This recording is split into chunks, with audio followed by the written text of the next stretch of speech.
Hi guys. I feel kind of bored and lonely today, so I decided, you know what? I'm gonna stream today. So that's exactly what I'm gonna do. So, yeah.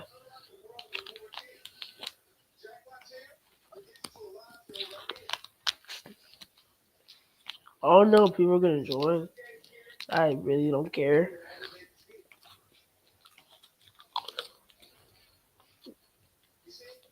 I'm eating like a popsicle right now. Uh, what is? Uh, Interesting.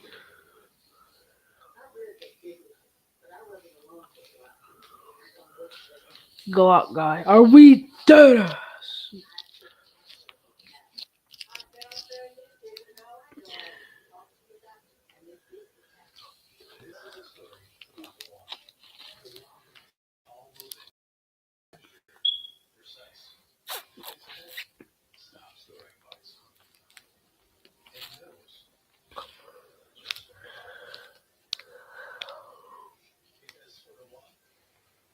Quizlet and cheated on every test. I didn't even want to be a doctor. I wanted to be a dancer.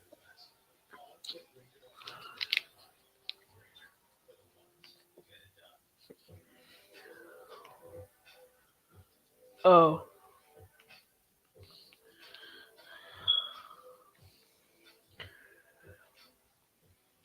Let's go some of that.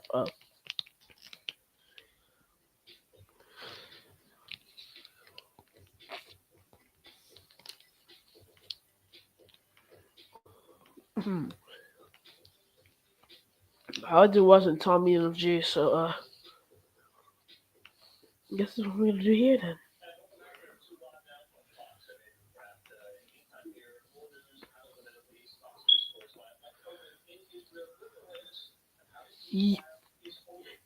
Okay, you're right, but fuck you.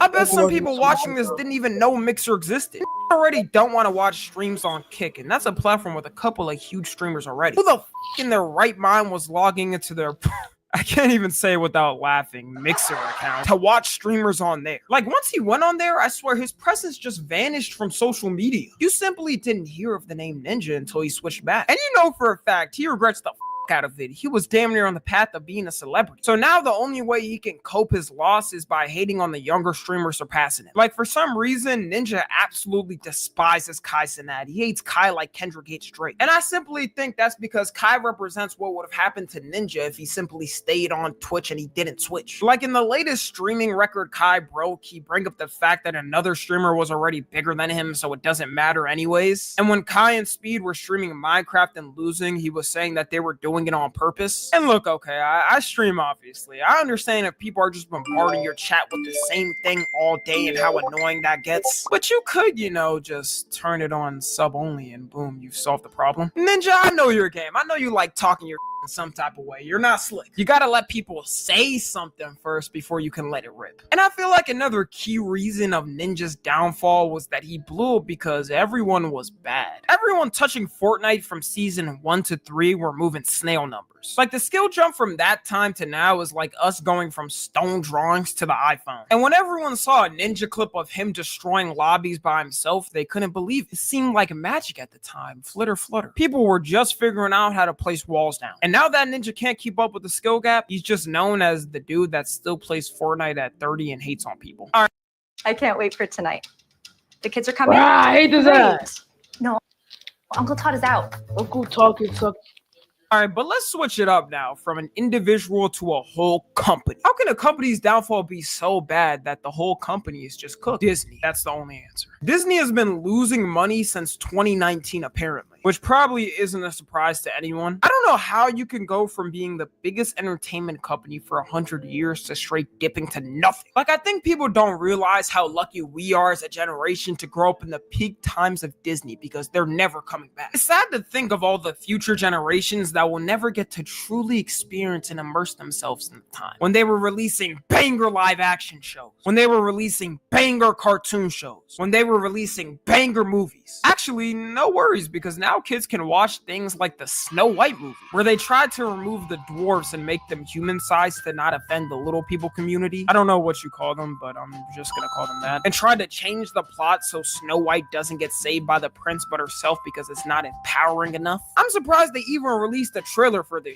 shit. Like, they gotta scrap the whole movie now. Trying to change one of the most classic movies ever while your company is in a downtrod is not the best idea. And I'm not gonna fully blame Disney on certain things, because there's certain things I feel like they couldn't do anything about. Like, for Disney Channel's fall off, I feel like it was contributed to social media coming up and kids using that over watching shows. But at the same time, if they made good shows still, kids would find a way to watch it regardless. Their main downfall is getting way too political for no reason. Like, at the end of the day, people just want to watch some good movies and don't care about your political view. So when you plaster it in front of their faces 24/7, they're just gonna get pissed off and stop paying for your product. And it's the fact that Disney acquired all these companies that people saw could basically never fail and threw their political messaging into it. Like, Star Wars and Marvel were basically given on a silver platter to y'all and you failed it. And Disney Plus apparently has been losing them money since 2019, which is when it launched, so it never made any money. I mean, who could have guessed it? Who would have known people don't want to spend $20 for a no ad experience? Like, these streaming companies be wildin' nowadays. It was manageable when it was like $12 for no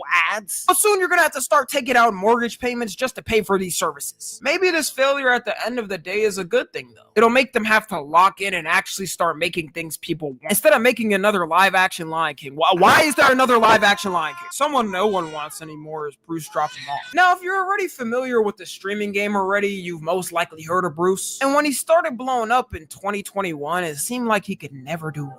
He would have a viral trend or meme every month. He was collabing with different streamers from every community, and people just liked him and how naturally funny he was. He even had a group collabing with the biggest streamers, Kai Cenat and Your Rage, called The Boys. And it seemed like they all got along together well, and it was a happily ever after. Until Bruce randomly started talking behind their backs. It needs to be studied the way this man's image flip-flopped from the hero to villain overnight. One day he was Batman, the next day he was Joker. Like, everything all tumbled down at once and it kept getting worse. He got caught talking all his close creator friends, Kai Cenat, Your Rage, all of AMP, aka the biggest streaming group in the world right now. And you would think he would have learned from this until months later. He did the same thing with all of the new phase members, basically cutting every creator connection he ever had. Now, I'm not saying you have to rely on other people for your success or anything, but it sure would have helped as a streamer being able to collab with some of the other biggest streamers around you. I mean, at least a little bit, right? And then it got worse somehow. It got revealed he was taking perks and that his girl broke up with him. Nowadays, anyone that comes across his path faces the wrath of Bruce. You can't find a clip of him nowadays not talking about somebody. If he sees this video, he'll probably find some way to crash out on me too. Fly could land on his shoulder, and just because of that, he's airing out the whole block. And I really think with Bruce, there's literally no recovery. There's not a single creator that could ever trust this man on or off camera. The fact that the snaking has happened multiple times just puts the nail in the coffin. And last, the magnus opus of downfalls no one expected. The saint of the internet, Mr. Beast. Okay. Why'd I say I'd man the grill? The internet I don't man. ads are so butt cheeks. Damn. Oh wait, I forgot to put it here. There's a clear distinction. It's not a downfall as in numbers wise, because we're talking about the most subscribed to YouTuber on the planet, but more of the downfall of his public image. Like, if you told me last year Mr. Beast is a morally wrong person, I would think you're one of them annoying who are trying to cancel him for cheering. But now, sadly, I have to say, why are you yelling? I could see some validity. Yo, why are you yelling? Why do you even say anything, bro? You're just hating. Shut up! Hating. You shut up. You shut up. What did I do? You're grounded. No more What? devices. Yeah. No, my watch, pal. I believe it when I see it. Now watch the video peacefully. I'm almost We're done gonna with mute it. you, jackass. Oh, my fault. Be to it if some of the rumors are true. Like, let's be real, your best friend of 10 years gets exposed for some heinous things and you have no clue that it was going on. You couldn't pay Leonardo DiCaprio to act you out of this one, buddy. You definitely knew at least a little bit. And at first it was just that, but as the months are starting to go on, it seems like it's just getting worse and worse. Some of the main rumors are that he hosted fake lotteries and giveaways, which if true is pretty bad because he's known as the giving money guy. Another allegation is that he hired an ex-offender that was convicted of rape of a child. And you could say he didn't know, and it's not confirmed if he did, but if you're running the biggest YouTube channel on earth, you better be screening your employees like the government, or just pay like $20 to one of those websites where you can get somebody's criminal history. Everyone should be walking through TSA before even stepping foot on a shooting production. The TSA machine should be plastered with Mr. Beast Productions. It's pretty hard to go through something like that without hearing it from at least one person out there. Best believe if I was told this news, the employee would be getting a public beating and it would be the trailer to my YouTube channel. And now the most recent allegation is that Mr. Beast's COO was running a gay strip bar? What? I don't know how we went from scams to grinders, but something's fishy about this to me. It's quite literally impossible to hire someone at that high of a position without knowing what their past was. And some people might think it isn't weird and who cares what he was doing before, but imagine Johnny Sins working at like St. Jude's Hospital. It just doesn't sound like a good mix of names. Mr. Beast still ain't respond to any of this yet, so I'm still taking it with a grain of salt. But he's gonna have to cook the greatest response of all time that this earth has ever seen. It has to knock people out their chairs with so much disproven that we feel bad we even thought he could do wrong. So hopefully these downfalls can be a lesson to the people around the world. Some are recoverable, some are probably not. Follow me on Twitter, Instagram, and TikTok. As always, I love you guys consensually. And until next time, I'm out. No, that was kind of peak. Yo, why my lights just turned off? Oh, nah. Cause you steam. Fuck on my stream, bro. Ever see this again?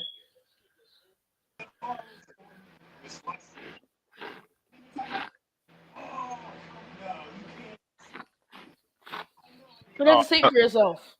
Yeah. Oh. Okay. I see how it is. Always the gooners, man. Swear. Anyway.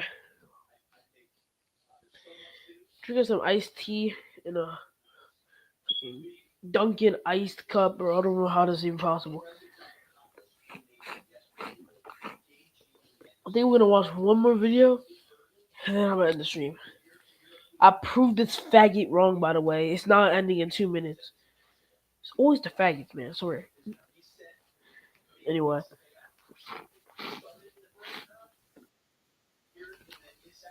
Oh, forgot the screen share, bro. What am I doing?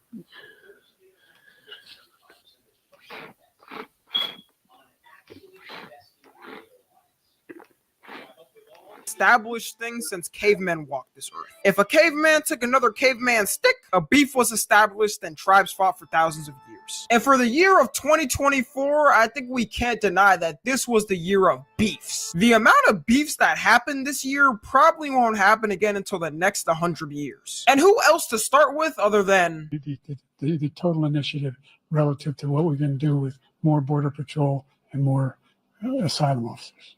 President Trump?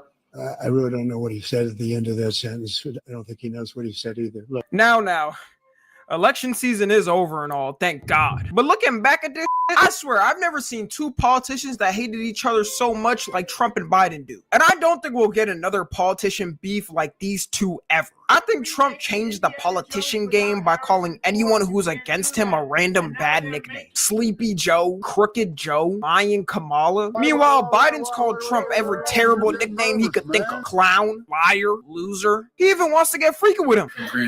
But I'm serious.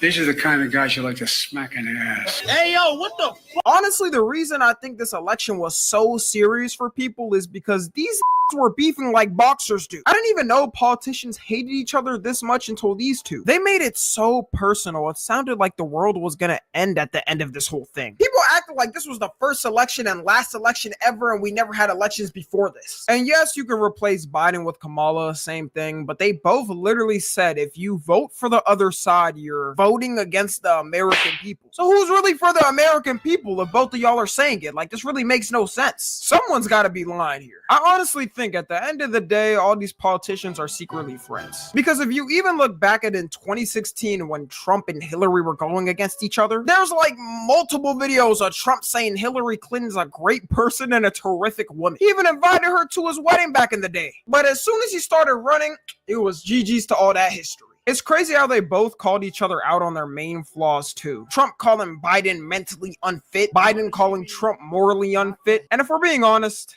they're both right in their ways to a certain extent. It takes this man Biden all his might to put together a fraction of a sentence. And Trump got like 10 new scandals every day, bro. Their beef was so serious that Biden basically reversed all the changes Trump made as soon as he got in office. He made over 14 plus changes to Trump's signed in law policies. And the one change that probably got him the most mad is he halted the building of the border wall. If there's only one reason that he hates him, that'll be the one. To me, the American political system is so stupid because now that Trump's elected, he's just gonna put the old policies back in. So like nothing is really permanent for real. We just go back and forth for something we'll never all universally agree that we like. And ever since Kamala started running instead of Joe, it seems like they've started to become friends. This man Biden was smiling and giggling in every picture with Trump. I thought you were supposed to hate him, dog. What happened? You know, maybe the election was just the friends we made along the way. I feel like that's a good assessment. Next, we got Kendrick versus Drake. I don't think anyone knew what this beef was gonna turn into when it first happened. Like, how the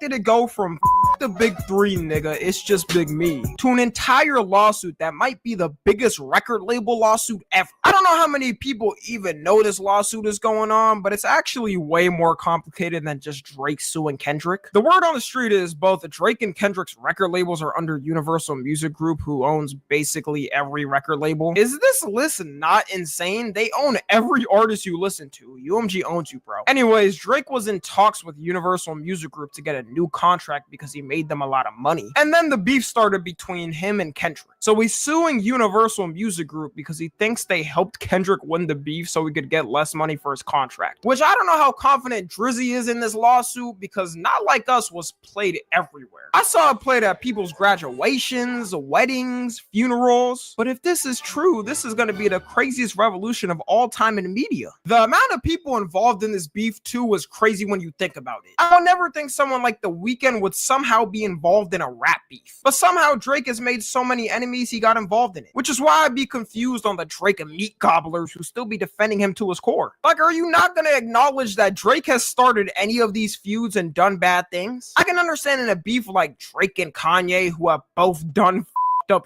to each other. But with someone like The Weeknd, Drake literally took half his album, quoted by The Weeknd himself, and used it for Take Care, which is supposed to be Drake's all-time classic. Like, can we even call this a classic anymore if he barely even worked on the album? And then I want the Drake meat gobblers to explain what his point of dissing Serena Williams' husband was for. Yes, if you don't know, Drake dissed Serena Williams' husband, calling him a groupie. Ironic for the that acts like a groupie. The only possibility of why he would diss him was because he was dating her in the past and lost her. So like a jealous ex, he had to spin back and talk on them. And I see people now talking about, is there ever a chance for them to make up and become friends again in the future? Some people think we live in a Disney fairy tale. Like this Kendrick called him a PDF file and Drake called him a white beater. And now Kendrick's about to potentially perform Not Like Us at the Super Bowl, calling him a PDF file in front of the entire world. So I think I could say in no universe will they ever be friends again. Next, we got two countries, North Korea versus South Korea. There was a moment in time where instead of just being called North Korea and South Korea, it was called Korea. And both countries actually aren't that old. They separated into their own states in 1948. They should just coexist with each other. They have the same problems.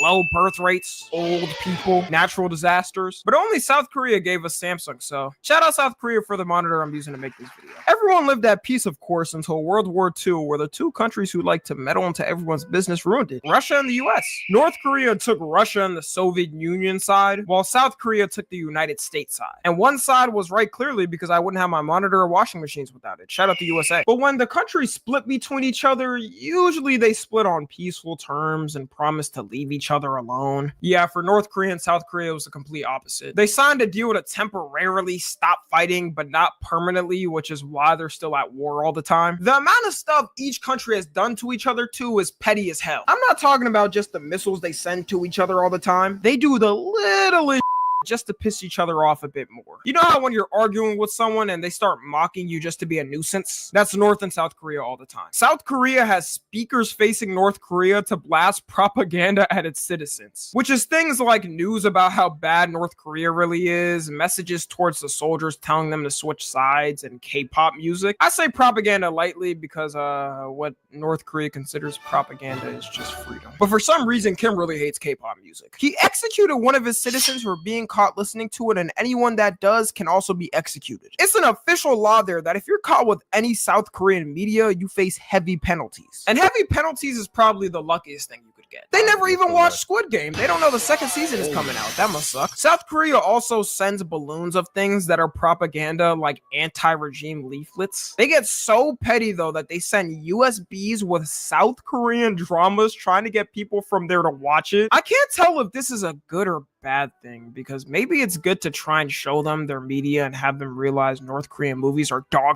But at the same time, if they get caught with it, they definitely getting publicly executed. So maybe that isn't the best plan from South Korea. They also send dollar bills into North Korea, which I really don't think will do anything. South Korea also set up a huge Christmas tree near the North Korean border so it's visible to the people there. Because, you know, North Korea doesn't have Christmas there, or...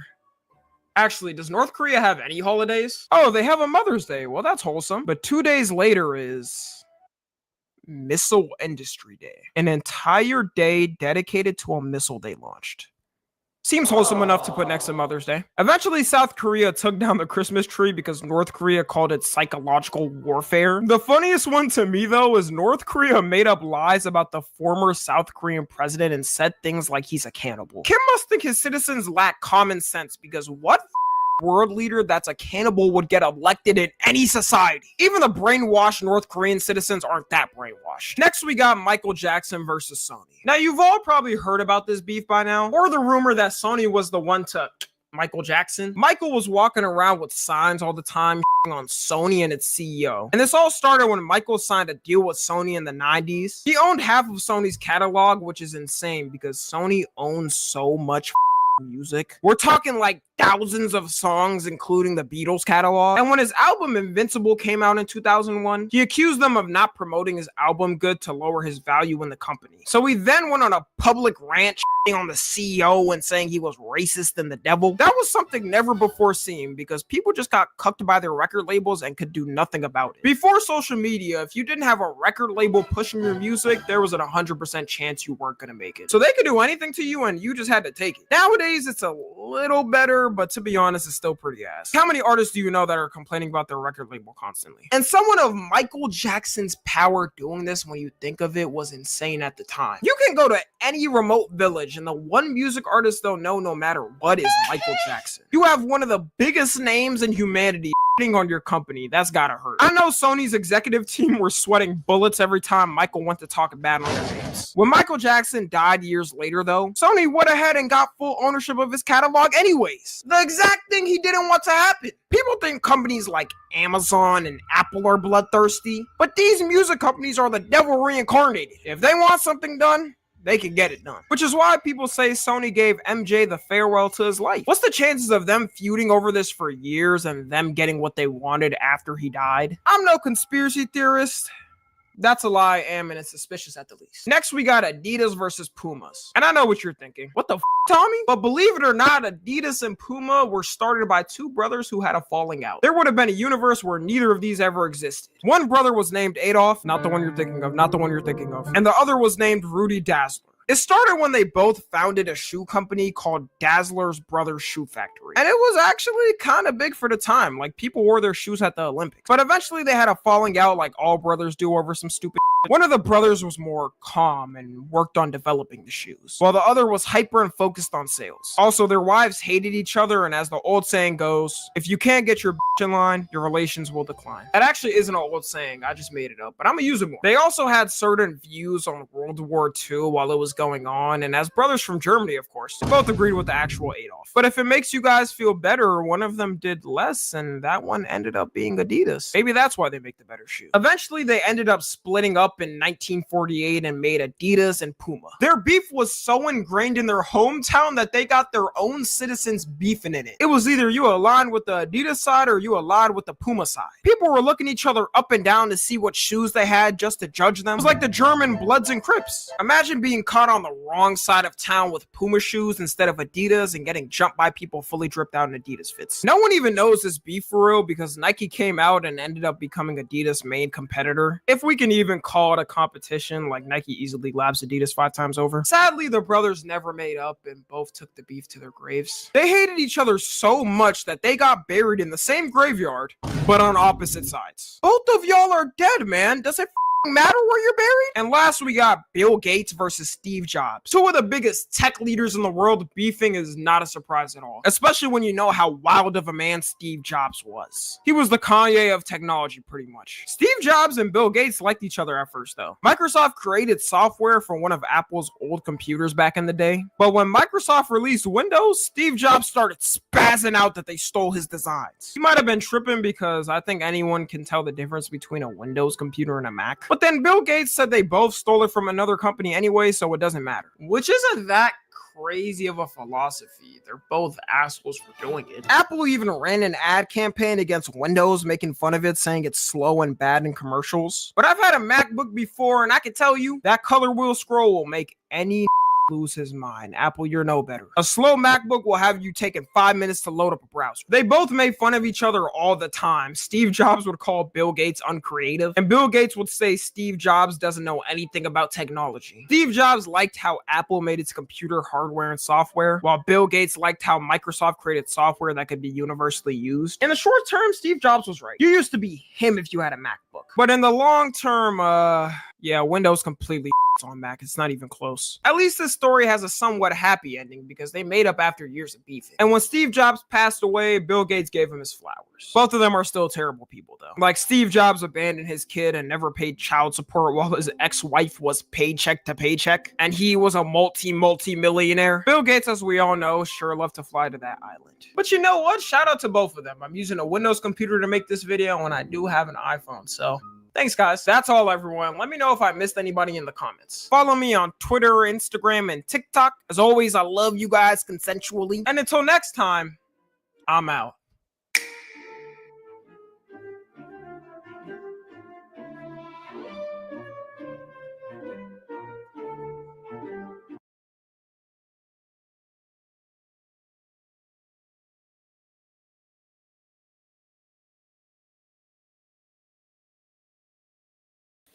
That was a pretty nice video, I'm not gonna lie. Well, so I'm gonna end this nice soul stream here. Yeah, ready. Bye.